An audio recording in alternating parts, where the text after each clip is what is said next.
అందరికీ నమస్కారం. పిల్లలు ఇంతకు ముందు వీడియోలో మనం ఒత్తులను గురించి తెలుసుకున్నాము. ఈ వీడియోలో ఒత్తుల రకాలను గురించి మనం తెలుసుకోబోతున్నాం. ఒత్తులో ఉన్నటువంటి రకాలు మరియు ఒత్తులను ఉపయోగించి పదాలు రాయడం, చదవడం మరియు ఈ వీడియోలో మనం తెలుసుకుందాము. ముందుగా ఒత్తులు, తెలుగు ఒత్తుల రూపాలు ఎందుకంటే మొత్తం 3 రకాలు. ఒత్తులు ఏ విధంగా మారుతాయని 3 రకాలుగా మారుతాయి. అవి ఏంటి అంటే, ఒకటి మొదటిది రూపం మారని ఒత్తులు, అంటే అక్షరం ఏ విధంగా ఉంటుందో ఒత్తు కూడా అలాగే ఉంటుంది. మొదటి రూపం మారని. రెండవది తలకట్టు మాత్రం లేకుండా వచ్చేది, అంటే తలకట్టు పోయి అక్షరం. ఫర్ ఎగ్జాంపుల్ ఉదాహరణకి గా అని అక్షరం తీసుకున్నట్టయితే గాకి ఇక్కడ తలకట్టు ఉంటుంది. ఈ తలకట్టు మాత్రమే పోయి ఒత్తుగా మారుతుంది అలాగా. రెండవది తలకట్టు పోయి ఒత్తులుగా మారే ఒత్తులు. మూడవది పూర్తిగా రూపం మారేటువంటి, రూపాంతరం చెందేటువంటి ఒత్తులు. ముందుగా మనం మొదటిది చూద్దాం. ఏంటిది? రూపం మారని ఒత్తులు. రూపం మారని ఒత్తు మొదటిది ఖ, మహాప్రాణాక్షరం ఖ. ఆ తర్వాత ఞ, తర్వాత జ, ఇని, అన, బండిర. ఈ 6 అక్షరాలు కూడా అలాగే ఉంటాయి. అక్షరం ఏ విధంగా ఉంటుందో ఒత్తు కూడా అలాగే ఉంటుంది. రెండవది తలకట్టు మాత్రం లేకుండా వచ్చింది, అంటే తలకట్టు పోయి ఒత్తులుగా మారేటువంటి అక్షరాలు గా, గా ఒత్తు, ఘ, ఘ ఒత్తు, మహాప్రాణాక్షరం గా. సున్నా చిన్నగా ఉంటుంది, తలకట్టు అనేది అతుక్కోదు. జడ అనేది 2 గీతల మధ్య ఉంటుంది. ఘ, ఘ ఒత్తు, ట, ఠ ఒత్తు, ట, ఠ ఒత్తు. మీరు రాసేటప్పుడు మీ పాఠ్య పుస్తకాలలో కింద ఈ గీత అనేది ఉండట్లేదు, కానీ ఠాని ఇలా కూడా రాయొచ్చు. ట, ఠ ఒత్తు, డ, ఢ ఒత్తు, ధ, ధావతు, థ, ధావతు, ద, దావతు, ధ, ధావతు, హ. ఇంతటితోటి తలకట్టు లేకుండా వచ్చి తలకట్టు తొలగిపోయే ఒత్తుల గురించి మనం తెలుసుకున్నాం. మూడవది ఏంటిది? పూర్తిగా రూపం మారిపోయేటువంటి ఒత్తులు. అక్షరానికి అక్కడ ఉన్న ఒత్తుకి ఏ మాత్రం సంబంధం లేకుండా ఉంటుంది అన్నమాట.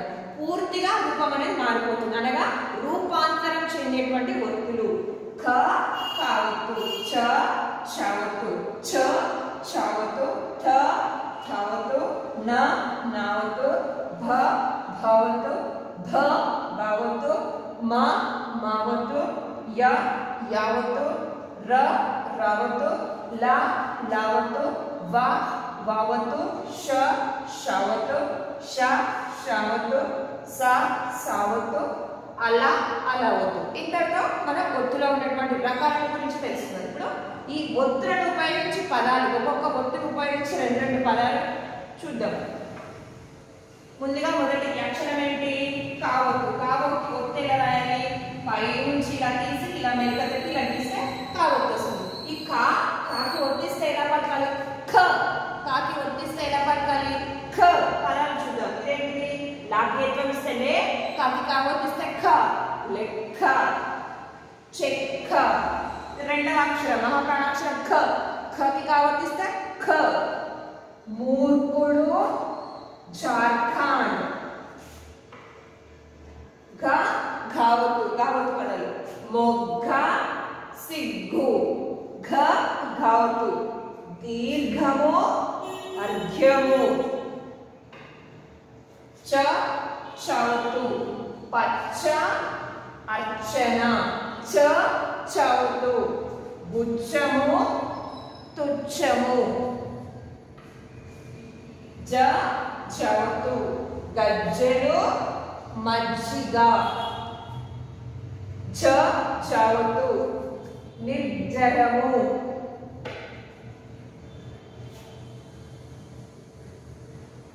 ఇని, జ్ఞాపకము, యజ్ఞము.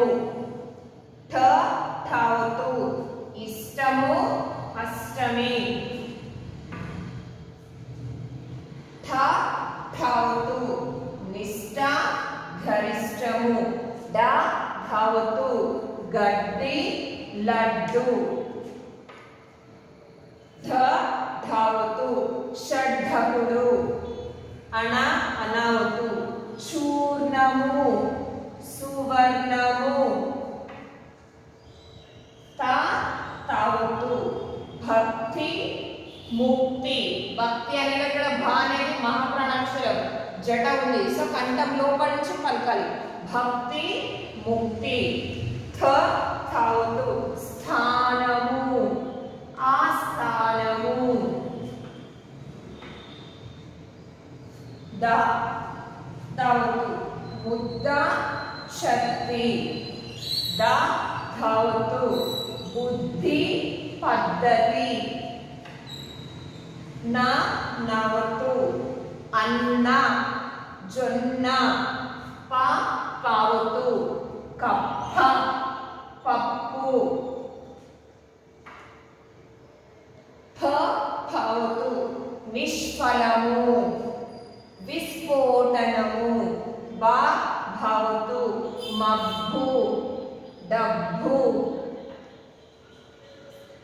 భ భావతు నిర్భయము అర్భకుడు మా మావతు మ అమ్మ బొమ్మ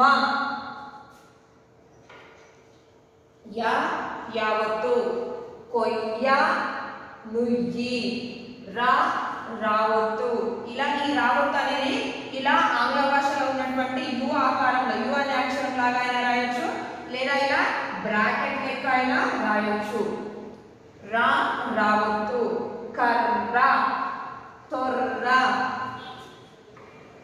లా లావతు లావతు ఆంగ్ల భాషలో ఉన్నటువంటి ఎం అనే లెటర్ ఉంటుంది కదా ఎం అనే అక్షరం లాగా రాయాలి లా లావతు మల్లి ఉల్లి వా వావతు అవ్వ గువ్వ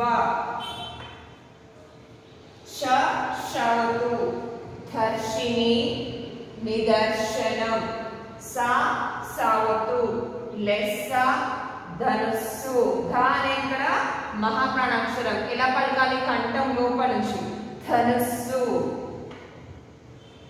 హ హావతు అర్హత అర్హము లా లావతు ఈ అలాని పలికేటప్పుడు నాలుక అనేది మెలికపడినట్టుగా అవుతుంది అళ కళ్ళు ముళ్ళు